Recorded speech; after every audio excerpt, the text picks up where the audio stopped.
Henry VIII and his 6 wives. Chapter 1. King Henry is dead. My name is Catherine Parr. A month ago, I was the Queen of England, the wife of King Henry VIII.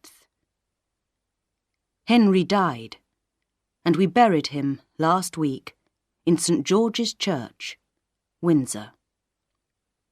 2 days ago, on the 16th of February, 1547, I went back to the Palace of Whitehall, which was once my home. I wanted to take my letters and books and bring them back to my house. Margaret, my new maid, came to the palace with me. She's very young and doesn't know a lot about the world. She has only just come up to London from her home in Somerset. Perhaps I was like her when I was 12. I, too, was always asking questions and wanting answers immediately. When we arrived at the palace, it was cold and dark. We walked into Henry's room. I sat down in one of Henry's large chairs in front of his wooden writing desk and looked at the pictures around the room. Next to me, there was a big picture of Henry when he was young. He was very handsome then, not like the fat old man he was later. I thought his blue eyes were watching me. I turned to Margaret and said, "You see that picture of the king? That's what he was like when he was young. Tall and strong and handsome. People say that he never got tired. He could go out riding all day, changing his horses 9 or 10 times, and then he could dance all night. He was clever too. He could speak 5 languages. Will people remember him like that? Or will they only remember him because he had 6 wives? "Did he really have so many wives?" said Margaret. "Yes, of course. I thought that everyone knew that." Margaret looked away and said, "We didn't get much news from London at home, and my family's house is a long way from the nearest village." "It doesn't matter," I said, smiling. "One day I'll tell you the story of my husband Henry's life." On the desk in front of me, there was a wooden box with a large gold H on the top. I opened it slowly and took out some old letters. Each letter was in different writing, and some of them were old and yellow. One letter had a picture of a large bird on it. It was from Henry's 2nd wife, Anne Boleyn. "Margaret," I said, "I've found some letters from Henry's other wives. There's also a beautiful gold necklace and a small piece of hair." I looked at another letter. Here's one old letter from his first wife, Catherine of Aragon. She was married to him for a very long time. "She only had 1 child, didn't she?" said Margaret. "Yes, only Princess Mary is still alive. There were 5 other children, but they were all born too early and died. Again, I looked at the letter with the picture of the bird on it. Have you heard of Anne Boleyn, Margaret? Yes. My mother talked about her. She said she was a very bad woman. Well, that's what some people say. Anne was the mother of Henry's second daughter, Princess Elizabeth. Look, I said. This one is from Catherine Howard, Henry's fifth wife. Both Anne and Catherine were beheaded in that terrible prison, the Tower of London. Why did the king send them to their deaths? Asked Margaret. She looked afraid. They had many enemies who told the king that they had lovers. Perhaps the stories were true. I don't know. But the king believed them. I looked at another letter. This one is from Jane Seymour. She was the third wife and the mother of Henry's only living son. He is now our king, Edward VI. Was Jane Seymour beheaded too? Asked Margaret. No. Poor Queen Jane died soon after Edward was born. I looked at the last, short letter. Look, a letter from Anne of Cleaves, Henry's fourth wife. Did she have any children? Asked Margaret. No, I laughed. Henry thought that Anne was very ugly, and he didn't want her to be the mother of his children. Margaret was silent. Then she said, King Henry sounds like a terrible husband. He wasn't all bad, Margaret. There were good times too. He was clever at so many things. Horse riding and tennis, writing and playing music. He wrote many beautiful songs, and he had a wonderful singing voice. But it's true that he wasn't very kind to his wives. Margaret looked at the box. So, why did he keep these letters from them? She asked. Oh, you ask so many questions, Margaret. I don't know. Perhaps each letter says something important. I looked up and saw that it was nearly dark. It was time to go home to Chelsea Manor. I put the letters back inside the box. Come, Margaret. We must go now. But can't we read the letters? She asked. We'll take them with us and read them tomorrow. Chapter 2. Catherine of Aragon.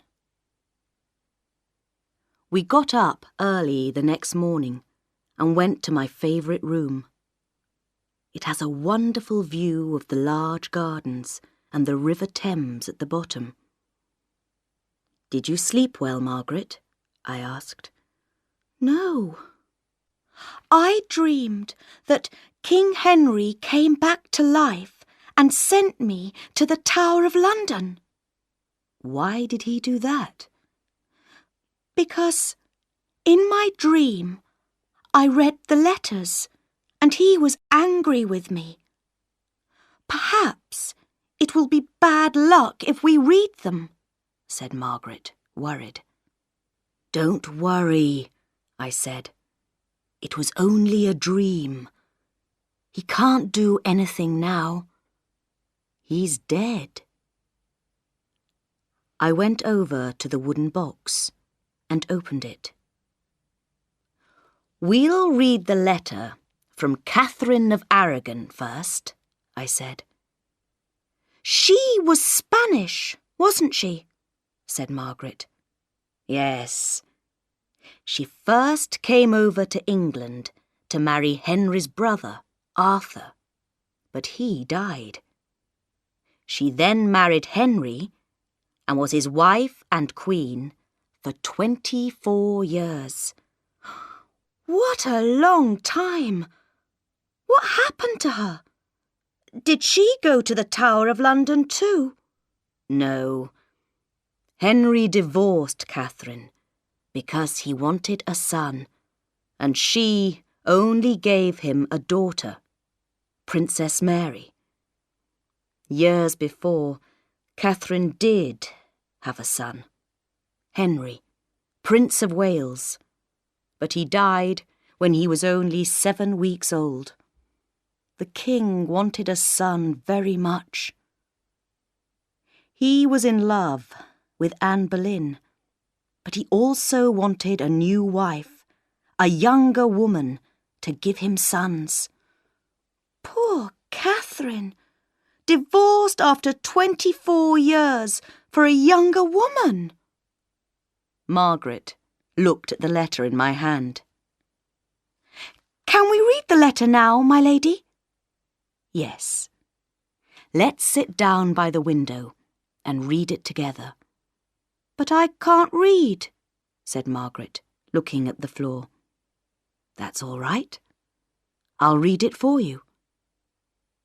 We sat down, and I began to read it slowly. Windsor, the 28th of July, 1531. Dear Henry, when you left Windsor last week, you didn't say goodbye. I feel lonely and unhappy without you. When will I see you again? Please, come back soon. You know that I am your true wife. We have been married for more than 20 years in the eyes of God. I have given you a daughter, Princess Mary. God took from us our other children. I wanted so much to give you a son, but God's plan for us was different, and we cannot change that. I pray for you every day and ask for you to come back to me. I have never been untrue to you, Henry, and have always been a good wife and a good mother to our daughter. I am still your queen. There is only one Queen of England, and that is me. I know that you are with Anne Boleyn, but you will never be happy with her. I am the daughter of a king, and she is not. You must not divorce me. The Pope and the Catholic Church will never agree to this. I am sending you a necklace with a gold cross. Henry, when you look at it, remember me and remember the Catholic Church. Your Queen, Catherine of Aragon. So, what happened to Catherine? Asked Margaret. Did she ever see the king again? No, never. He divorced her. She lived a lonely life with only a few friends and died a broken and unhappy woman about 10 years ago. What about the Catholic Church? Did the Pope agree to the divorce? No, he didn't. So, Henry broke with the Pope and the Catholic Church. And that's how the Church of England began. The king became head of the church, and the Pope and the Catholics were very angry. It made a lot of trouble, both in England and Europe.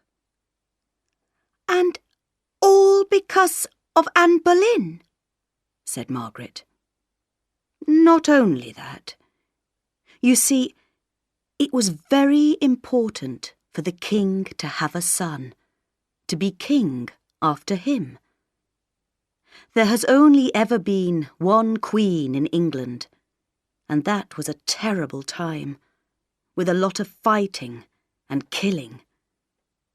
Henry didn't want that to happen again after his death.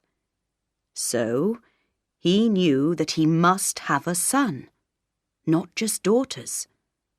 And that's really why he divorced Catherine and married again. And was he sad when Catherine died? Sad? Oh, no. He dressed in yellow and danced all night with his new queen. Margaret looked inside the box and found the gold necklace. She held it to her neck. Poor Catherine, she said softly. King Henry was a terrible husband to her. Chapter 3. Anne Boleyn. Margaret carefully put the necklace back into the box, then looked at me. So, then the king married Anne Boleyn, she said. Was Anne very special? Was she really very beautiful? Some people say that she was, and others say that she wasn't. But she had beautiful long black hair and the most wonderful black eyes. When men looked into her eyes, they fell in love with her. Tell me more about her, said Margaret. Well, Henry was in love with her for about 7 years before they married. 7 years? Yes. It took a long time to divorce Catherine, and Anne wanted to marry the king and be his queen. She didn't want to be just his mistress, like the other girls. Did the king have a lot of mistresses? Asked Margaret. Her eyes were round with interest. Oh, yes, I said, smiling. Kings can do what they like, you know. But people say that Anne was very clever. She said no to the king, again and again. And so he had to marry her to get what he wanted. And how long were they married? Less than 3.5 years. Is that all? Said Margaret. King Henry broke with the Pope to marry Anne, and they were only married for 3.5 years. Yes. Henry soon became tired of her. He wanted a son, but she only gave him a daughter, Princess Elizabeth. She nearly had another baby, but she had a miscarriage after only a few months. They could see that it was a boy. Henry was very, very angry. And 3 months later, Anne was in the Tower of London.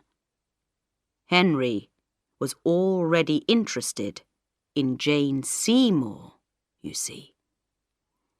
So, poor Anne went to the Tower because she didn't give the king a son. Well, there were other things. Anne was a strong and sometimes difficult woman. She talked a lot. She liked to tell Henry what to do. In the end, Henry became bored of this. Remember, he was the King of England. Did she really have lovers? Well, some people say...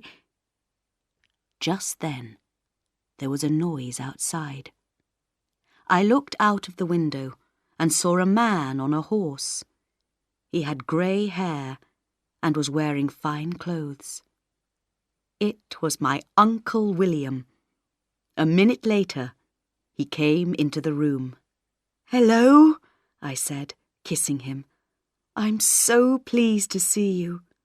"Dear Catherine," he said, "it's wonderful to see you too. And who is this?" he said, turning to Margaret. "I'm Margaret, my lady's new maid." "I'm very pleased to meet you," he said, smiling. "So," he went on, "what's the news?" "Oh, we were just talking about Anne Boleyn," I said. "That black-eyed witch," said Uncle William. "Was she really a witch?" asked Margaret. "Well, she was a strange woman," said Uncle William. "She had 6 fingers on one hand. I saw them myself. Witches always have 6 fingers. Anne Boleyn was a wild and dangerous woman, but men liked her." "So she did have lovers then?" said Margaret. "Of course she did," said Uncle William. "There were 5 of them, all wild young men. They were all beheaded before the witch, and a good thing too." "Oh, Uncle," I said, "how can we be sure that they were all her lovers? One of them was her brother." "Well, perhaps he wasn't her lover," said Uncle William. "But I remember all those wild parties in the Queen's rooms. There was dancing and laughing all night sometimes. She was a bad woman, I'm sure of it." "I think that Henry believed the stories about Anne because he wanted another wife," I said. "A wife to give him a son." Little Margaret was listening to us with great interest. "So nobody was sorry when Anne died?" she said. "No, many people were pleased," said Uncle William. "She had a lot of enemies." Then he looked at both of us. "But why are you talking about Anne Boleyn? That's very old news." "I found this old box of Henry's at Whitehall Palace," I said. "Inside there were letters from each of Henry's wives, and Margaret wanted to know all about them." "Where's the one from Anne Boleyn?" said Uncle William. He opened the box on the table. "I want to read what she wrote to her dear husband. Here it is. The 18th of May, 1536. That's the day before she was beheaded." He began to read the letter aloud. "The Tower of London, the 18th of May, 1536. Dear Henry, this is my last letter to you. Tomorrow I am going to die. When you open this letter and read it, I will be dead and buried. During the last few weeks, my life has been very hard. I have been very afraid and very lonely. I have walked around my room thinking of you. I wanted you to take me away from this terrible prison. But now I know that I am going to die, I feel calm. They tell me that you have spoken angry words about me. You say I have had 100 lovers, not just the 5 poor men who have died because of me. But I did not have lovers, Henry. Not one. And you know it. I was a true wife to you, but you listened to my enemies, and that is why I am here. I ask one last thing. Please be kind to our daughter, Elizabeth. Do not be angry with her because of me. She is so very young, not yet 3 years old. I am sending a gold necklace to give to her. It will help her to remember me. I have only a little neck, so it will not be difficult for the French sword to cut through it tomorrow. Tonight, I will pray for God to forgive you. Your wife, Anne Boleyn. And was Anne beheaded the next day? Asked Margaret. Yes, I said, with a sword. That's how they do it in France. How terrible, said Margaret, holding her neck. Well, I know that Henry did the right thing, said Uncle William. Anne Boleyn was no good. She wasn't a real queen, not like Catherine of Aragon. He stood up. I must go, he said. This is all very interesting, but I came here to talk to your brother. I'll go and find him. Goodbye for now, ladies. He smiled and left the room. Where's the necklace? Asked Margaret. I can't find it, I said, looking in the box. Perhaps Henry gave it to Princess Elizabeth. Perhaps she looks at it sometimes and thinks of her mother. Chapter 4. Jane Seymour. People say that Princess Elizabeth is very clever, said Margaret. Is that true, my lady? Yes, it is. She's only 13 years old, but she can read and write in 4 languages already. Margaret's face was sad.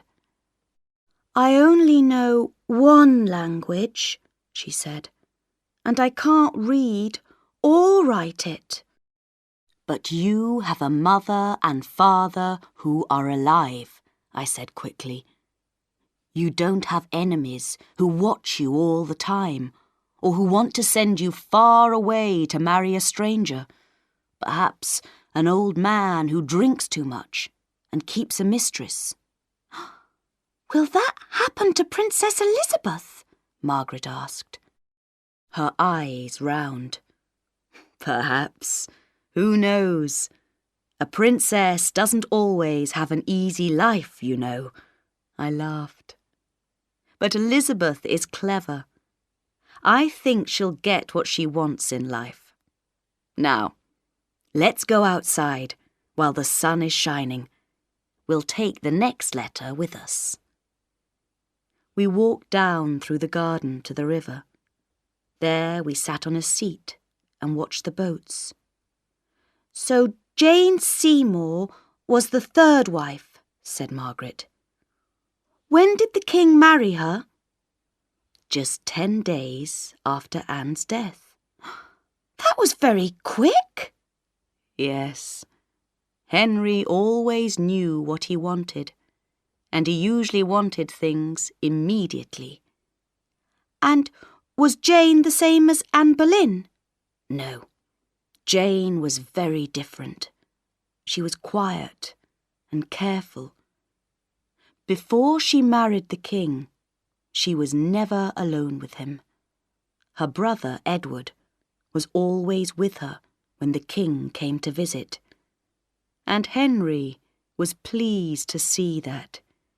He didn't want another wild and dangerous wife like Anne.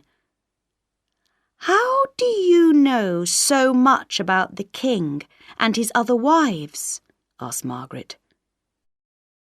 "I have lived for many years in palaces, Margaret," I said, smiling. "And palaces are full of people coming and going, talking in corners, telling secrets. If you listen, it's not difficult to learn things." "So, was Jane a nicer person than Anne?" "I think she was. She was very kind to Henry's daughters, Princess Mary and Princess Elizabeth. She was like a mother to both of them. Jane was clever too, and she quickly learnt to listen to Henry. She didn't try to tell him what to do.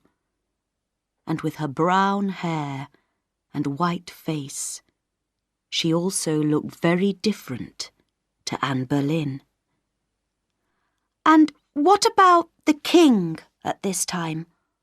Was he still handsome?" "Oh, no. He was beginning to get fat, and his face was just like a big potato. Not like the picture in Whitehall Palace." "But was he happy?" asked Margaret. "Yes. I think he really loved Jane. And of course, she also gave him a baby boy, who is now our King Edward." "A son at last for the king. But what happened to Jane? Did he get tired of her too? Or was she the one who died?" "Yes. She died soon after Edward was born." "How sad. She gave the king a son, and then she died." "Let's read the letter now." I opened it, and a piece of brown hair fell out. I showed it to Margaret. "What soft hair," she said, touching it. "Is it Jane's?" "Yes, I think so." I began to read. Hampton Court Palace, the 22nd of October, 1537. Dear Henry, the doctors and my women tell me that I shall feel better tomorrow, but I can see in their faces that it is not true. I cannot sleep or eat, and a fire burns in my body day and night. I know that I shall soon be dead. But I have given you a son, Henry, and I can die happy, knowing that Edward will be king after you. I will never see the day when he becomes king, but I pray that God will give him a long and happy life. Please, look after dear Edward and tell him all about me. Here is a piece of my hair, a small present from a dying mother to her baby son. I am too ill to write more and must say goodbye. Your loving wife and Queen, Jane. I put the letter away and looked at Margaret. She had a very difficult time when the baby was born, you see. It took 3 days and 2 nights before the baby arrived. Poor Jane was very tired and ill. She died 12 days later, very soon after this letter. "How terrible," said Margaret. She touched the piece of Jane's hair again. "And was the king sad?" Oh, yes. He was very unhappy. He shut himself away in the palace for weeks. All England was sad, and every church in the country said prayers for poor Queen Jane. She was buried at Windsor, and Henry is now buried next to her. Just then, Uncle William came up behind us. "Ah, Uncle," I said. "Let's go in and have some lunch." Chapter 5. Anne of Cleaves. After lunch, we sat and talked for a while. Uncle William was very interested in the letters. "So, which letter are you going to read next?" he asked. "The one from Anne of Cleves," I replied. "Oh, yes, Henry's ugly wife. When I first saw her, I thought she looked just like a horse, and the king thought that too." "A horse?" said Margaret. "So how did she become the king's wife?" "It's a long story. Do you want to hear it?" "Yes, please," said Margaret, smiling. "Well, after poor Queen Jane died, Henry was very sad and lonely. He wanted a new wife, and he wanted a second son. Children can die at any time, and Edward wasn't strong. So everybody looked for a beautiful young woman to be the new queen. Then someone told Henry about Anne of Cleves, a German princess. They said that she was beautiful, young, and clever. And at that time the king wanted to please the Germans because he was angry with the French. That all changed later, of course. Henry couldn't go and see Anne for himself, so he sent his artist, Holbein, to paint a picture of her. Holbein painted a fine picture of Anne and sent it back to Henry. Henry immediately fell in love with the beautiful woman in the picture and decided to marry her. So Anne sailed to England, and on her way to London, she stopped for the night at a small town called Rochester. Henry couldn't wait for Anne to arrive in London, so he travelled secretly to Rochester to meet her. She knew nothing about this. When Henry arrived at her house, he wasn't wearing his fine clothes, and he didn't look like a king. He knocked on the door and went into her room. Oh dear, poor Henry was very surprised.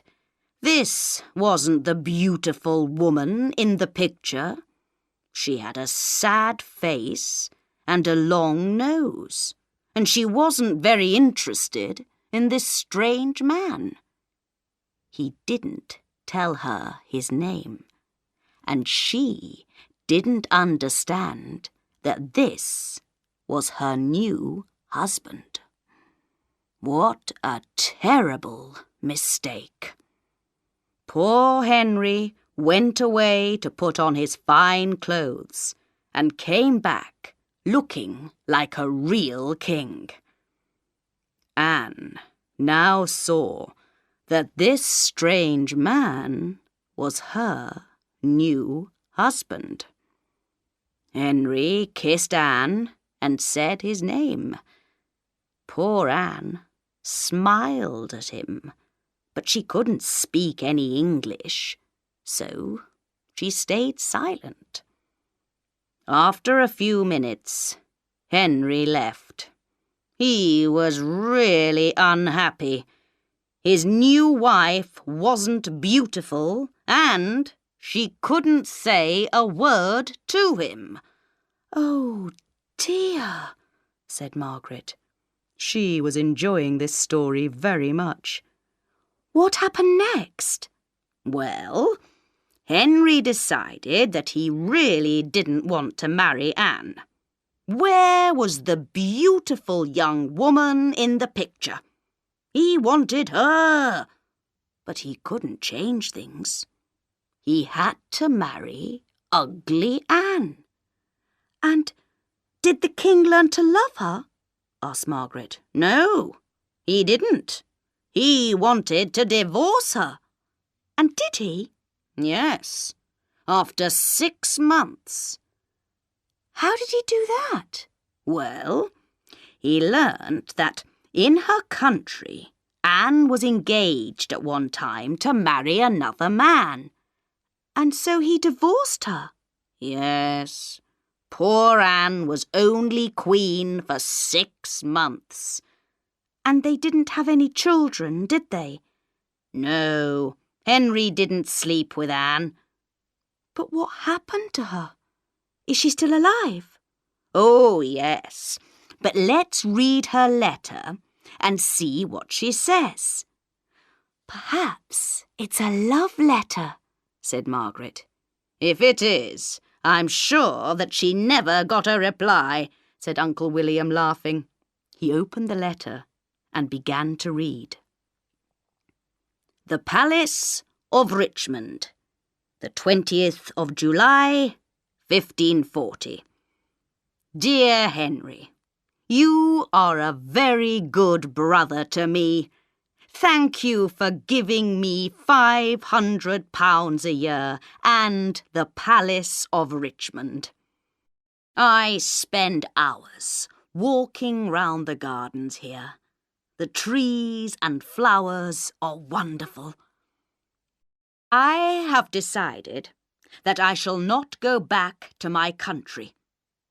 I have thought about it carefully, and I know now that England is my real home. I feel so happy here. How can I leave all my dear English friends and my beautiful garden? Come and visit me soon, dear brother. Your loving sister, Anne. She sounds really happy, said Margaret, surprised. I think she is, said Uncle William. She didn't make trouble for the king about her divorce, so he was pleased with her. And then, of course, he was free to marry his next wife. The 5th one, said Margaret. And who was she? Catherine will tell you all about her. I must leave you now, ladies. He stood up and came to kiss me goodbye. Goodbye, Uncle, I said. Come again soon. Oh, I will. I'd like to read the rest of those letters. He looked at Margaret. Be good, young lady. He smiled at us both and left the room. Chapter 6. Catherine Howard. I took the last letter out of the box and held it in my hand while I answered Margaret's questions. She wanted to know everything. And who was the king's 5th wife? She asked. Catherine Howard. Why did the king want to marry again? He still wanted to have another son, you see. A brother, for Prince Edward. And how did he meet Catherine? Asked Margaret. She was one of the ladies at Queen Anne's palace, so Henry knew her already. She was only 18. Henry fell in love with her immediately. He called her his beautiful flower and sent her many expensive presents, gold and jewels and fine dresses. But did she want to marry him? I smiled. If the King of England wants to marry you, how do you say no? Henry was very much in love, and he wanted to marry her immediately. The Howard family is an old and famous one, and they were very happy for Catherine to marry the king. Was he happy with his new queen? Yes, I said. At first, she was young, beautiful, and exciting. Very different from Anne of Cleves. And did she learn to love the king? Who can say? But I don't think so. Henry was 49, 30 years older than her. He was very, very fat and heavy. His face was more like a potato than ever, and his eyes were always half closed. He had a very bad leg, and often couldn't walk, and he was always angry when his leg hurt. Margaret looked at the letter in my hand. I don't think that I would like to marry a fat old man with a bad leg who couldn't walk, she said. I laughed. But the king's wife, remember, was also the Queen of England, the first lady in the country. Yes, that's true, said Margaret. And did they have a son? No, they didn't. They weren't married for very long. Before Catherine married Henry, she had lovers. Henry didn't know this. He thought that he was Catherine's first lover. And about 6 months after Catherine married Henry, she began to see another man called Thomas Culpeper. He was tall and handsome. Catherine wrote love letters to him, and they met secretly at night. What a dangerous thing to do, said Margaret. Catherine wasn't very clever, I'm afraid. And people saw her and began to talk about it, and somebody told the king. One of his friends wrote it all down in a letter and put the letter into Henry's hand when he was in church. Oh dear, said Margaret. So then... Already she knew what happened next. Yes, I said. Henry was wildly angry. He talked, people say, about taking a sword and cutting off her head himself. But he sent Thomas Culpeper to prison, and soon after he sent Catherine to the Tower. Like Anne Boleyn, years before, said Margaret. Let's see what her letter says, I said, opening it. The writing is very untidy.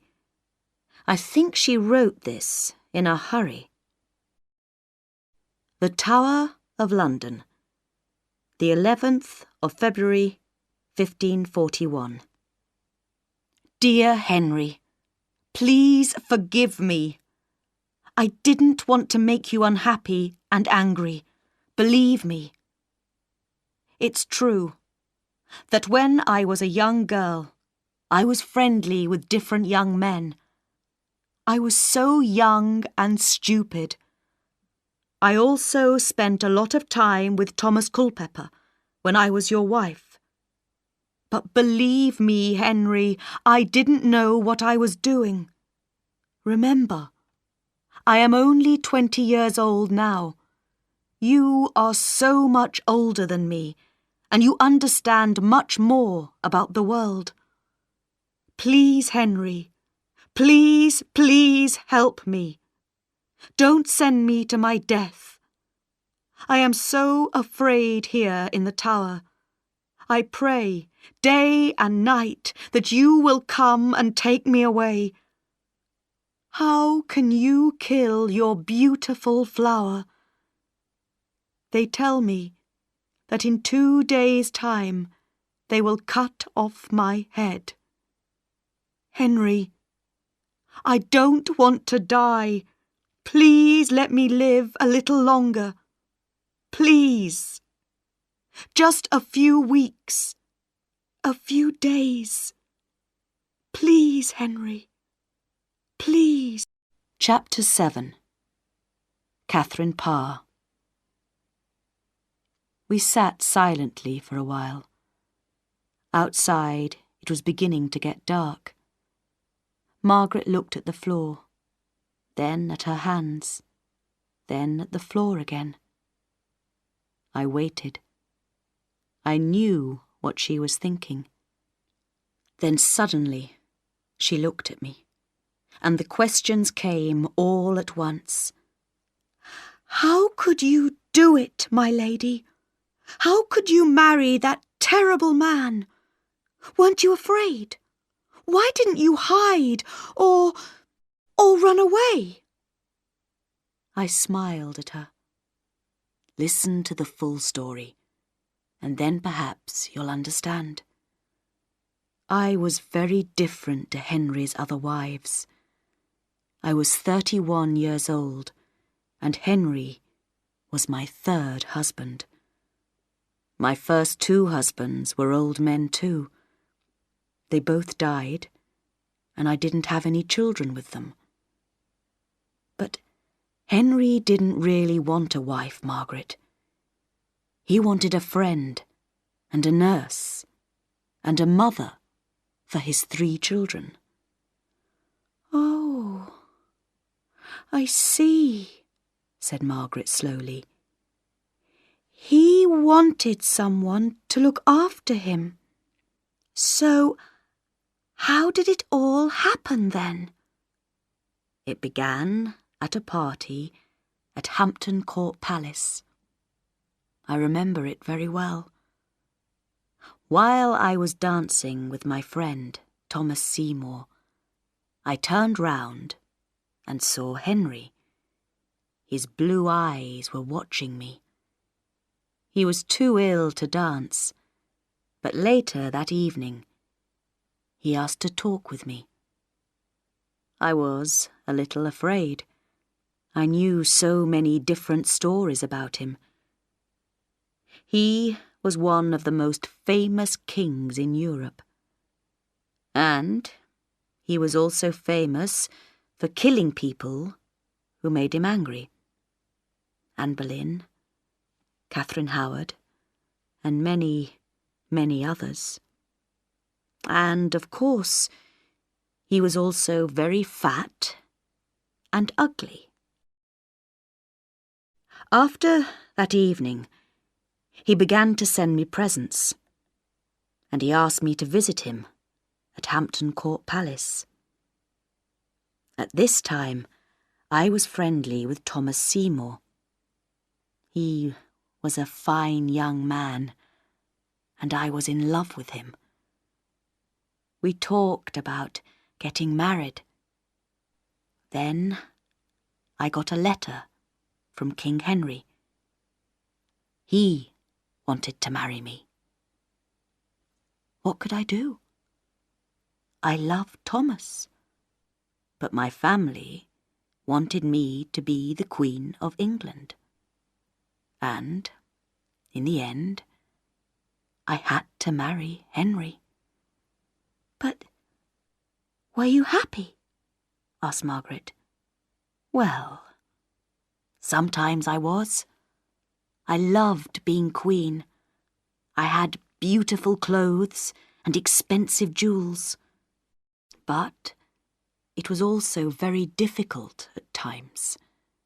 Henry was often ill with his bad leg, and when his leg hurt, he became angry and shouted at me. Once, he nearly sent me to the Tower. I said something about the Church of England, and he didn't agree with me and got very, very angry. He didn't say anything then, but a few days later, his soldiers came to take me away. "Oh, no," said Margaret. "What did you do?" I cried and cried. I told him that I agreed with his every word, and that he was my teacher, and I was only a stupid woman. And then I cried some more, and said I didn't understand anything about the church. I only talked to help him forget his bad leg. "And was that true?" asked Margaret. Of course not, but I had to say something, and after that, we were friends again. "So you didn't love him?" No, I didn't. But I learned to like him some of the time. He was a clever and interesting man, and he was the King of England. "And what about his 3 children?" I felt sorry for them. They had a difficult and lonely life. I tried to be a good mother to them all. I was friendly with Princess Mary, played games with Elizabeth and young Edward, and helped them with their studies in different languages. Of course, Henry and I didn't have any children together. Suddenly, there was a knock at the door. "Come in," I called. A young man walked into the room. He was holding some beautiful red and gold flowers. "These are for Catherine Parr," he said. "For me?" I said. "Who are they from?" "There's a note here." He gave me a piece of paper, smiled, and left the room. I read the note quickly. "Dear Catherine, you are my true love. You are my flower. I think of you every hour. I wait for you. Tom." "What does it say?" asked Margaret. "I can't tell you," I laughed. "But who are the flowers from?" "Thomas Seymour." "Oh, the young man who wanted to marry you before. Does he still love you? Are you going to marry him?" "I don't know, Margaret. Henry only died 3 weeks ago." I was silent for a minute, and then I said, "It's true. I still like Thomas. I often think about him. Some people say he's only interested in 2 things, women and money. But I don't believe them. He has enemies, you see, because he comes from a famous family. Jane Seymour was his sister, so Thomas is one of King Edward's uncles." "Will Edward be a good king, do you think?" asked Margaret. "Yes, I think so. He's a very clever child. He often writes me letters in different languages, and he's only 9 years old.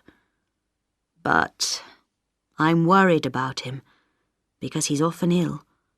England needs a strong king. Henry was a bad husband, but he was a strong king of England. If Edward dies, who knows what will happen? It was dark outside now. I looked at Margaret and said, "So, now you have heard all about King Henry and his 6 wives, and one day you can tell the story to your children and your grandchildren." I think that people will always remember King Henry because of his 6 wives, said Margaret. She opened the box and took out the letters. She looked at them, putting them back, one by one, into the box. Divorced, beheaded, died, divorced, beheaded. She closed the box and looked at me. And still alive. We both laughed. What are you going to do with the letters, my lady? Nothing, Margaret. It will be our secret. Catherine Parr married Thomas Seymour in May 1547, a few months after Henry's death. They were married for 15 months. Catherine had a baby girl called Mary, but 6 days after the baby was born, Catherine died.